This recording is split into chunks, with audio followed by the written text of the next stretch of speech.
Hello দোস্ত, আমি আনোয়ার চলে আসলাম আপনাদের সঙ্গে আবার আলোচনা করতে নতুন আপডেট নিয়ে। অ্যাকচুয়ালি এর আগে যে ভিডিওটা বানিয়েছিলাম সেই ভিডিওটাতেই আমি চেষ্টা করছিলাম যে যা আপডেটগুলো এখন দিব সেই আপডেটগুলো দেওয়ার, কিন্তু ভিডিওটা অনেক লেন্থলি হয়ে যাবে, অনেক সমস্যা হবে বলে সেই ভিডিওতে আমি সেই আপডেটগুলো দিইনি। তো তাই আবার নতুন ভিডিও করেছি সেই আপডেটগুলো নিয়ে। তো যদিও একটু লেট হয়ে গেল, তবুও আপনারা দেখুন, যদি না জেনে থাকেন তাহলে অবশ্যই জানবেন। আর পুরো প্রসেসটা এখানে বলে দেওয়া হয়েছে যেন আপনাদের সুবিধা হয়, কোথা থেকে না জেনে একবারে যেন সব জিনিসগুলো আপনারা জানতে পারেন, তাই আমি ভিডিওটা শুরু করেছি। তো ঠিক আছে, আমরা যেটা আলোচনা করব আজকে সেই জিনিসগুলো এক নজর আমরা দেখে নিই। আমরা আজকে আলোচনা করব আপার প্রাইমারির ব্যাপারে, যেটা আপার প্রাইমারির কাউন্সেলিং হবে, আপার প্রাইমারির হচ্ছে ইন্টারভিউ হবে, আবার তারপর ভেরিফিকেশন হবে, ফোর্থ পেজ হবে কিনা, এই ব্যাপারগুলো নিয়ে টোটালি আপার প্রাইমারি আলোচনা করব। তারপর হচ্ছে নবম দশম শ্রেণীর সিট সংখ্যা বেড়েছে, সেটা হয়তো আপনারা অনেক জায়গায় দেখে নিয়েছেন। সেই সিট সংখ্যাটা কত হয়েছে সেটাও হয়তো জেনে নিয়েছেন, তবুও আমরা সেটা আলোচনা করব। এবং নবম দশমের ফোর্থ ফেজটা কবে নাগাদ হবে, সেটা এক্স্যাক্টলি ডেট কত, সেই ব্যাপারটা নিয়ে আমরা আজকে আপনাদেরকে জানিয়ে দেবো। আমি আলোচনা করে সেটাকে আপনাকে জানিয়ে দেবো। তার সঙ্গে আমি জানাবো যে এরপরে যে নেক্সট এসএসসিটা হবে, সেই এসএসসিটা কবে নাগাদ, এক্স্যাক্টলি কবে নাগাদ নোটিফিকেশন হবে এবং কবে নাগাদ পরীক্ষা হতে পারে সেই ব্যাপারগুলো, এবং এসএসসির যে নাম্বার প্যাটার্নটা আছে, এবার এসএসসির যে নাম্বার প্যাটার্নটা হবে নতুন এসএসসির, সেই নাম্বার প্যাটার্নটা কেমন ধরনের হবে, টেট দিতে হবে কিনা, বাধ্যতামূলক কিনা, এবং টেটে কত নাম্বার থাকবে, সাবজেক্টে কত নাম্বার থাকবে, কীভাবে পরীক্ষার প্যাটার্নটা হবে, সব টোটাল ব্যাপারগুলো নিয়ে আলোচনা করব। সঙ্গে গেস্ট লেকচারার যে আছে, গেস্ট টিচাররা যে আছেন কলেজে, তাদের ব্যাপারে কিছু একটু আলোচনা করব। চলুন তাহলে শুরু করি। শুরু করার আগে আবার আমি আপনাদেরকে মনে করিয়ে দিতে চাই যে যদি আপনারা আমাদের চ্যানেলে নতুন হয়ে থাকেন বা সাবস্ক্রাইব করে না থাকেন, তাহলে অবশ্যই আমাদের চ্যানেলকে সাবস্ক্রাইব করুন, আর সঙ্গে বেল আইকনটি দাবিয়ে দিবেন, কারণ তাতে নতুন ভিডিও গেলে আপনাদের কাছে সঙ্গে সঙ্গে নোটিফিকেশন পৌঁছে যাবে। যদি আমাদের ইনফরমেশন আপনাদের কাজে লাগে বা যদি ভালো লেগে থাকে, তাহলে ইনফরমেশনটা অবশ্যই ভিডিওটাকে শেয়ার করবেন। ভিডিওটাকে শেয়ার করলে অন্য কেউ সেই ভিডিওটা দেখে উপকৃত হতে পারে। তো চলুন তাহলে শুরু করি। সবথেকে প্রথম আমরা আলোচনা শুরু করছি গেস্ট টিচারদের ব্যাপার নিয়ে। গেস্ট টিচাররা গত 2010 সালে পার্ট টাইম টিচারদেরকে পার্মানেন্সি দেওয়া হয়েছিল। তারপর থেকে যে টিচাররা কলেজে নিয়োগ হয়েছেন তাদেরকে গেস্ট লেকচারার বা গেস্ট টিচার হিসাবে আমরা চিনি বা জেনে থাকি। সেই গেস্ট টিচাররা গত 2010-এর পর থেকে এখন পর্যন্ত আছেন। তাদের বহুত আন্দোলন হয়েছে, বহুত কর্মসূচি হয়েছে। এর মধ্যে গেস্ট টিচার নিয়ে শিক্ষামন্ত্রী নিজেই উনি বলেছেন যে ওনাদের গেস্ট টিচারদেরকে নিয়ে কিছু একটা ভাবছেন। ইউজিসি যারা রেকগনাইজ আছে তাদেরকে নিয়েও ভাববেন, যারা ইউজিসি রেকগনাইজ নেই তাদেরকেও নিয়েও ভাববেন। অ্যাকচুয়ালি ইউজিসি রেকগনাইজটা কী, এটা আমাদের সবারই মনে প্রশ্ন হতেই পারে।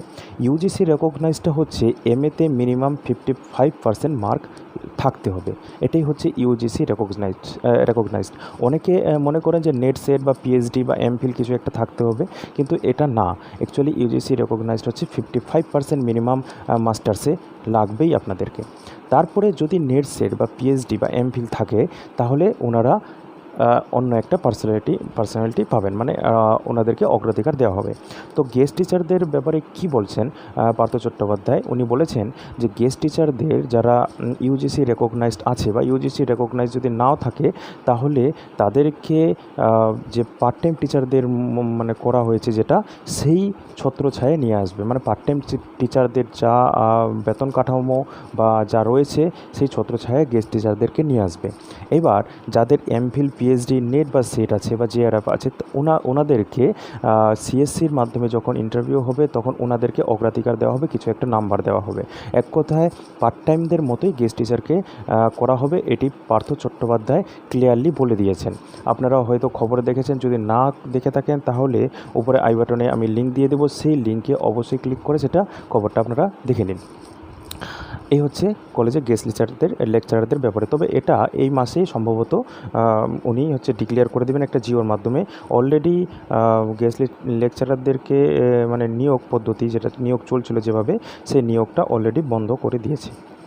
ঠিক আছে, এই হচ্ছে আজকের গেস্ট লেকচারের ব্যাপারে আলোচনা। চলুন তাহলে এবার শুরু করি, আমরা নেক্সট আলোচনাতে চলে যাই। নেক্সট আলোচনাটা হচ্ছে ক্লাস 9-10 থেকে একাদশ দ্বাদশ শ্রেণী পর্যন্ত যে ফোর্থ কাউন্সিলিং হবে, সেই ফোর্থ কাউন্সিলিংয়ের ব্যাপারে। নবম থেকে দ্বাদশ শ্রেণী পর্যন্ত ফোর্থ কাউন্সেলিং হবে, সেই ব্যাপারটা নিয়ে আমি আগেও বলেছি। ওই জন্য সবসময় আপনাদেরকে বলি, আপনারা আমার চ্যানেলকে সাবস্ক্রাইব করুন এবং বেল আইকন অবশ্যই দাবিয়ে দেবেন, যেন নতুন ভিডিও নোটিফিকেশন আপনাদের কাছে পৌঁছে যায় এবং আপনারা সেটা দেখে নিন। আমাদের চ্যানেলের সঙ্গে থাকলে আপনারা সবসময় আগিয়ে থাকবেন। আমরা যতটা চেষ্টা করি, যতটা সম্ভব চেষ্টা করি যে আপনাদেরকে সবথেকে প্রথম খবরটা দেওয়ার। আমি কিন্তু নবম থেকে দ্বাদশ শ্রেণীর যে সিট সংখ্যা বাড়বে এবং ফোর্থ কাউন্সেলিং হবে, সেটা ক্লিয়ারলি আমি আপনাদেরকে বলেছিলাম। কত এক্স্যাক্টলি বাড়বে সেই ফিগারটাও আমি আপনাদেরকে মোটামুটি দিয়েছিলাম, যেটা হচ্ছে আই বাটনে লিঙ্ক দেওয়া থাকলো, সেই লিঙ্কে ক্লিক করে আপনারা সেটা দেখতে পারবেন। চলুন তাহলে ফোর্থ কাউন্সেলিংয়ের ব্যাপারে আমরা জানি। ফোর্থ কাউন্সেলিংয়ে একাদশ থেকে দ্বাদশ শ্রেণী পর্যন্ত আপডেট সিট সংখ্যা হয়েছে 802টি, এটা হচ্ছে ঘোষণা করে দিয়েছে। এবং নবম থেকে দশম শ্রেণীর আপডেট সিট সংখ্যা হয়েছে 1511টি। এই হচ্ছে নবম, দশম আর একাদশ দ্বাদশ শ্রেণীর সিট সংখ্যা আপডেট। এবার কাউন্সেলিংটা কবে নাগাদ হতে পারে বা কবে নাগাদ শুরু হতে পারে, এটা আবার প্রশ্ন। আবার আপনাদেরকে আমি জানিয়ে দিই যে কাউন্সেলিংয়ের ব্যাপারে যা আমরা খবর পেয়েছি, সূত্র মারফত যেটা খবর নিয়েছি, কাউন্সেলিংয়ের নোটিফিকেশন হবে। তবে আগামীকালকে আজকেই 20 তারিখে একটা গুরুত্বপূর্ণ মিটিং আছে। সেই মিটিংয়ের পরে অনেক কিছু আপডেট হয়ে যাবে। যা আপডেট আমরা পাবো, সেই আপডেটগুলোর সঙ্গে সঙ্গে আপনাদেরকে শেয়ার করার চেষ্টা করব। অবভিয়াসলি আজকে যেহেতু আমি একটা ভিডিও দিয়ে দিয়েছি, তো আজকে হয়তো আমি ভিডিওটা নাও দিতে পারি, চেষ্টা করবো আজকে সন্ধ্যার মধ্যে দিয়ে দেওয়ার। যদি না পারি তাহলে পরের দিন কালকে অবশ্যই আমি সকালবেলা সেটা আপডেট আপনাদেরকে দিয়ে দেবো। অবশ্যই আমার সঙ্গে থাকুন এবং সাবস্ক্রাইব করে বেল আইকনটি দাবিয়ে রাখুন। তো কালকে গুরুত্বপূর্ণ একটা মিটিং আছে, সেই মিটিংয়ের পরে অনেক কিছুই আমরা ক্লিয়ার হয়ে যাব। তবে আশা করা যায় যদি সব কিছু ঠিকঠাক থাকে তাহলে 24শে জুলাই নোটিফিকেশন হচ্ছে, 30শে জুলাই থেকে কাউন্সেলিং শুরু হয়ে যাচ্ছে ক্লাস 9 থেকে 12 পর্যন্ত। ঠিক আছে, এবার নতুন নোটিফিকেশন ক্লাস 9 থেকে 12 পর্যন্ত যে নতুন নোটিফিকেশনটা আছে, তাহলে সেটা কবে নাগাদ বেরোতে পারে। ক্লাস 9 থেকে 12 পর্যন্ত নতুন নোটিফিকেশন পুজোর আগে বের হবে একটু আশা করা যায়। এর আগে বলেছিলাম আমরা আগস্টের শেষের দিকে সেটা বেরোবে, সেটা আগস্টের শেষের দিকে অথবা সেপ্টেম্বরের প্রথমের দিকেই সেই নোটিফিকেশনটা বেরিয়ে যাবে। এক কথায় পুজোর আগেই ফর্ম ফিল আপটা হয়ে যাওয়ার কথা এবং এক্সামটা এই বছরের শেষের দিকে হয়ে যাওয়ার কথা, অথবা 2020-র প্রথমের দিকেই এক্সামটা হয়ে যাবে। এবার নতুন এসএসসি যে হবে, তার পরীক্ষার মার্কস আর পরীক্ষাটা কী ধরনের হবে, পরীক্ষার মার্কস কাঠামোটা কেমন হবে। নতুন এসএসসিতে স্কুল সার্ভিস কমিশন ওনারা জানিয়ে দিয়েছেন, নবম থেকে দ্বাদশ শ্রেণী পর্যন্ত সাবজেক্টিভ যারা এক্সাম দেবেন তাদের অবশ্যই টেট পরীক্ষা দিতে হবে। টেট পরীক্ষা উত্তীর্ণ হওয়ার পরেই ওনাদের নেক্সট সাবজেক্টের খাতা দেখা হবে। এবার টেটে টোটাল মার্কস থাকবে 180, 180-র মধ্যে টেট পরীক্ষা হবে। সব কিছু হবে মাল্টিপল চয়েস, 1 নম্বরের কোশ্চেন। অবভিয়াসলি গোল যেটা আমাদের করতে হয় সেটাই করতে হবে। এবার থাকলো সাবজেক্টের ব্যাপারে। সাবজেক্টে এখন যেটা নিয়ম আছে মাল্টিপল চয়েস, সেই মাল্টিপল চয়েসটা নাও হতে পারে। আমরা যা খবর পেয়েছি তা থেকে জানতে পেরেছি সাবজেক্ট আবার সে আগের মতো 2 নম্বরের ফেরত আসতে পারে। যদি আসে তাহলে আমি আপনাদেরকে জানিয়ে দেব, তবে এই খবরটা এখনও কনফার্ম না।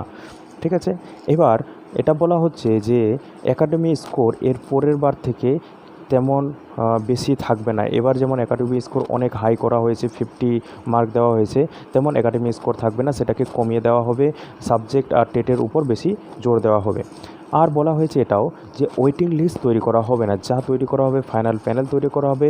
সব ফাইনাল প্যানেলের মধ্যে সবাইকে জয়েন করাবে বলে জানিয়েছে স্কুল সার্ভিস কমিশন। এরপরে আমরা আলোচনায় চলে আসি আপার প্রাইমারির ব্যাপারে।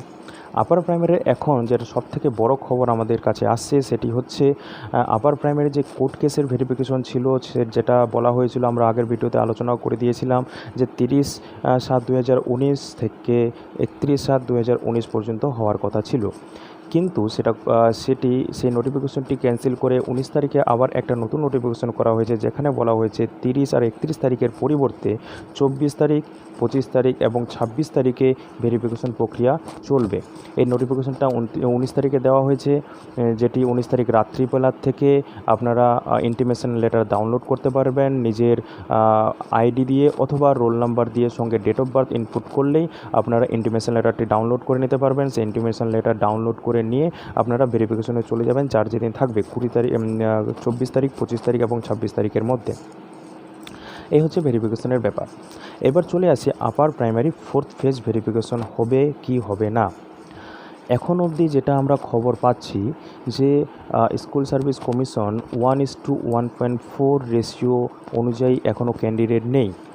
কোর্ট কেস ভেরিফিকেশনগুলো কমপ্লিট হয়ে যাওয়ার পর ওনারা দেখবেন 1.1:4 1:1.4 রেশিওটা মেনটেন হচ্ছে কি না। যদি 1:1.4 রেশিও মেনটেন হয়ে যায় তাহলে ফোর্থ পেজের চান্স নেই। তবে কোর্ট কেস ভেরিফিকেশন হলেও 1:1.4 হওয়ার সম্ভাবনা খুবই কম, তাই ফোর্থ ভেরিফিকেশন হওয়ার সম্ভাবনা অনেক বেশি রয়েছে।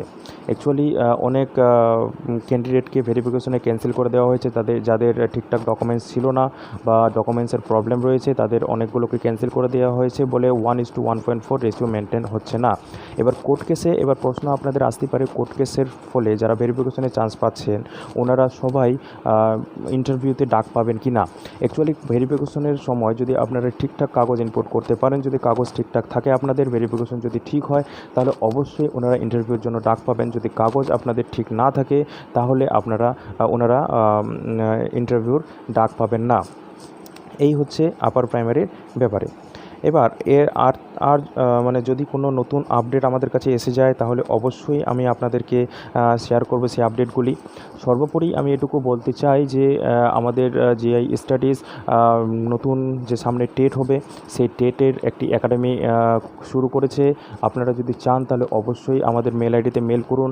যদি আপনারা টেটের ব্যাপারে কিছু জানতে চান বা টেটের ব্যাপারে কোনো কিছু পড়তে চান, যদি আপনারা আমাদের স্টাডি সেন্টারে এসে পড়তে চান তাও হবে। যদি আপনারা বলেন যে না আমরা স্টাডি সেন্টারে যেতে পারছি না, আমরা আপনাদেরকে নোট প্রোভাইড করব, পিডিএফ ফাইল হিসাবে নোট প্রোভাইড করব, তাহলে আমাদের মেল আইডিতে অবশ্যই মেল করুন। বা কোনো কিছু জানতে ইচ্ছা করলে বা কোনো কিছু যদি কোশ্চিন থাকলে তাহলে আমাদের ডেসক্রিপশনে যে মেল আইডি দেওয়া হয়েছে সেই মেল আইডিতে মেল করে আপনারা সেই কোশ্চিনগুলো করতে পারেন। এই হচ্ছে আজকের আলোচনা।